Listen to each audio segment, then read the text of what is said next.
اگلا جو مہینہ آنے والا ہے اسلامی سال کا یہ 9واں مہینہ ہے، اور اس مہینے کو رمضان المبارک کہا جاتا ہے، اور اس مہینے کی بھی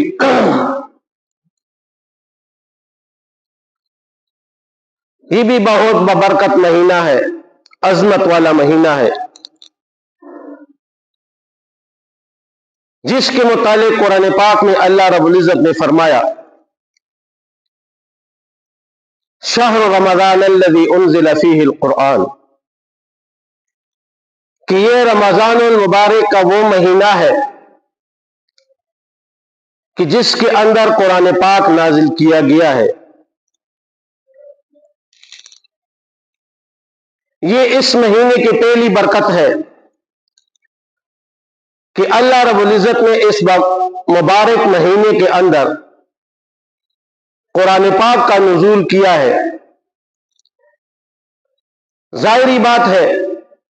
قرآن مجید اللہ رب العزت کا کلام ہے، اور جس چیز کی نسبت قرآن پاک سے جڑ جاتی ہے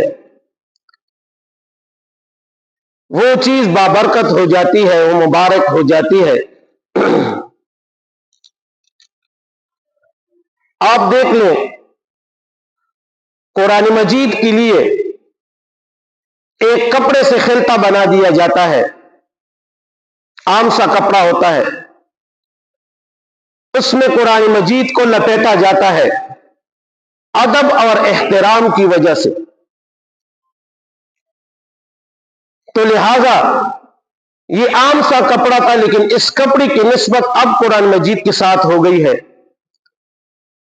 تو اب اس کپڑے کو کوئی دیران میں نہیں پہنتا،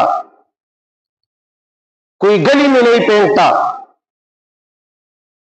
بلکہ اس کپڑے کی بھی قدر اور احترام ہوتی ہے، اس کی بھی عزت ہو جاتی ہے،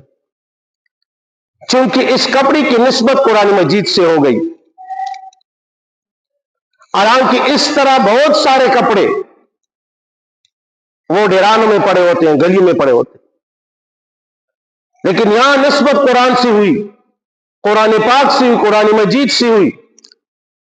تو اس وجہ سے اب اس کپڑے کو عام نہیں پہنا جاتا۔ اسی طرح ایک لکڑی ہے جس سے راحل بنا دیا جاتا ہے قرآن مجید کے لیے، یہ عام سی لکڑی ہوتی ہے، عام طور پر یہی لکڑی گلی کوچوں ڈیرانوں میں پڑی رہتی ہے، لیکن جب اس لکڑی کی نسبت قرآن مجید سے ہوئی، قرآن پاک سے ہوئی، تو پھر اس کو راحل کہا جاتا ہے، تو پھر اس راحل کو نہ کوئی ڈیران میں پھینکتا ہے، نہ گلی کے اندر پھینکتا ہے، نہ کوئی گندی جگہ پہ پھینکتا ہے، بلکہ اس لکڑی کے اوپر قدر اور احترام کی نگاہ سے دیکھا جاتا ہے، اس لیے کہ اس کی نسبت قرآن مجید سے ہو گئی۔ تو اللہ رب العزت نے فرمایا کہ رمضان یہ وہ مہینہ ہے کہ جس کے اندر اللہ رب العزت نے قرآن مجید کو نازل کیا ہے، تو لہذا جب اس مہینے کے نسبت قرآن مجید سے ہوئی تو یہ مہینہ بابرکت ہوا، باعظمت ہوا، اس کی عظمت اور برکت اور بھی بڑھ گئی، اور صرف قرآن مجید نہیں بلکہ مشہور آسمانی کتب ان کا نزول بھی تقریباً رمضان المبارک کے اندر ہوا ہے۔ قرۃ الواعظین کے اندر ایک روایت نقل کی ہے کہ رمضان المبارک کی پہلی تاریخ کو صحف ابراہیم نازل کی گئی، وہ صحیفے جن کو صحف ابراہیم کہا جاتا ہے علیہ الصلاۃ والسلام، تو رمضان المبارک کی پہلی تاریخ کو ابراہیم علیہ الصلاۃ والسلام کی یہ صحائف نازل کی گئی ہے، اور رمضان المبارک کی 6 تاریخ کو